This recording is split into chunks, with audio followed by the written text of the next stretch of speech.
I think I can understand the frustration of when you see teams paying 100 million for a player, teams paying 40 million, 50, 60, and Newcastle aren't, getting these big signings in. And Newcastle fans, that some of them are probably still thinking of Newcastle when, they had Shearer, Ginola, them times. I think they have to get used to now until they get this takeover, until it goes through.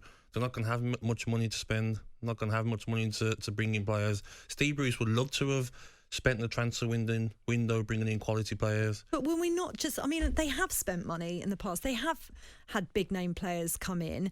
And we've just been talking a moment ago about Leeds United, Brighton, not busting a gut and spending big money. Yep.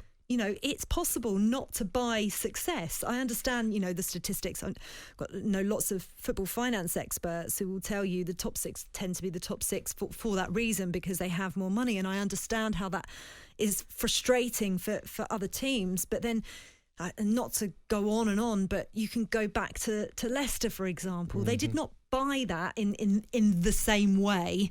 I know obviously they have owners who have a lot of money, but I just think sometimes, we get accused of lazy journalism, but sometimes I think there's a lazy point of view from fans, and I get why they feel like that. They have to look at it as last season, Newcastle under pressure, and Steve Bruce got the job done. He kept Newcastle up. He got them climbed up the table a few places towards the end of the season. And this season will probably be similar. Newcastle have their days where they lose. They played quite well against West Ham but lost the game. Today, they wasn't bad. If Callum Wilson scores the goal in the first 10 minutes, Newcastle might go on to win the game. He's one-on-one with the keeper. He should be scoring Villa that. Park, Villa fans are...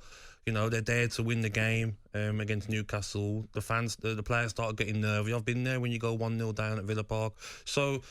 next game, Newcastle play, they probably win. And then, Newcastle fans are happy for a week. And then when they lose, they're not happy. I think it's got to give Steve Bruce, the time he deserves. You can't be, be so upset after 2 games. I think give Steve Bruce the season. And hopefully, next season, if it happens, I don't know when it happens, for Newcastle to get taken over, they can get some money pumped into the club, and what their fans want is Newcastle back up the table. Yeah, I think everybody wants that. Everyone wants that. And that's the thing. I think that's what upsets me the most when Newcastle fans get so angry, particularly with the media, and apparently we're all protecting Steve Bruce. Totally not the case. No. I think most people who work within the sports media want to see Newcastle back in the kind of glory days that they were in before, and I think it's disrespectful to think that we don't. We're football fans. I think as well, though, you look at the front line today, you've got St. Maximan, you've got Callum Wilson, you've got quality players there who, on their day, can cause any team problems. It's consistency. That's it. Callum Wilson, he has to score that today. He has to score. Steve Bruce will be on the way back to Newcastle now, still saying he has to score. I know exactly what he's like. He'll be on the front of the bus saying he has to score,